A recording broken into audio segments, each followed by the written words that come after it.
哇！呢個甜品真係好好食。放假啦！今日嚟食我媽卡西，就係食呢一間壽司細英嘅。嗱，俾大家望下餐牌先。大家嚟食嘅話咧，記得要預約喎。同埋廚師發辦最大嘅享受，就梗係睇住師傅逐件遞俾你啦。即刻試下呢一嚿中拖先。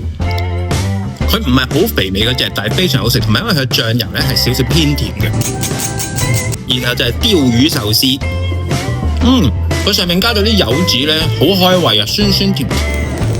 淨係燒呢一下都值回票價啦。嗱，呢嚿就我好中意食嘅鰻魚啦，同埋我覺得佢有度好咧，佢啲飯咧係比較細嚿嘅，即係變咗你唔會好快就食飽。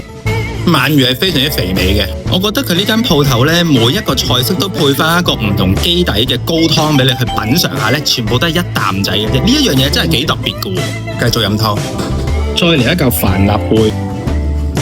哇！呢個好好食喎，我未試過咁好食嘅帆立貝啊！呢個真係出邊未食過，同埋個 wasabi 真係啱啱好，又整翻個蜆湯，咁繼續整翻個北海道海膽啦，香港人最中意食噶啦，一啖過。海膽個味咧係真係冇其他嘢可以媲美，哇！好似飄雪樂園咁啊！其實呢啲係鹽嚟嘅，滲完呢啲咁嘅鹽之後咧，好似一片雪地咁，幾鬼靚。嗱，記得啊，個蝦頭都係食得嘅嚇，即刻食個蝦頭先。已經係非常之脆，好香，同埋入邊有啲蝦嘅膏喺度嘅，正。所以食蝦係一定要食碼頭。食完蝦梗係要食隻蟹啦，食翻隻蟹腳先。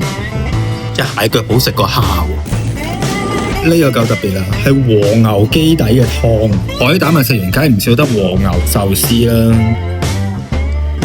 都係好香，佢個生熟程度咧係啱啱，仲有少少燒過嗰種香味。即刻食埋呢個刺身飯先，仲加咗片金箔，幾咁高級。最後嘅甜品咧有一個抹茶嘅朱古力啦，呢個咧仲要自己搞嘅。咁啊，即刻飲咗呢個抹茶先，有少少抹茶嘅甘香，同埋有少少甜，都幾舒服嘅感覺。再試埋佢呢一個朱古力，佢係咁樣嘅。哇！呢個口感好得意喎，好似食緊拖肥糖咁，但係佢又未去到好黐牙。哇！呢個好好食喎，佢話正大鑊。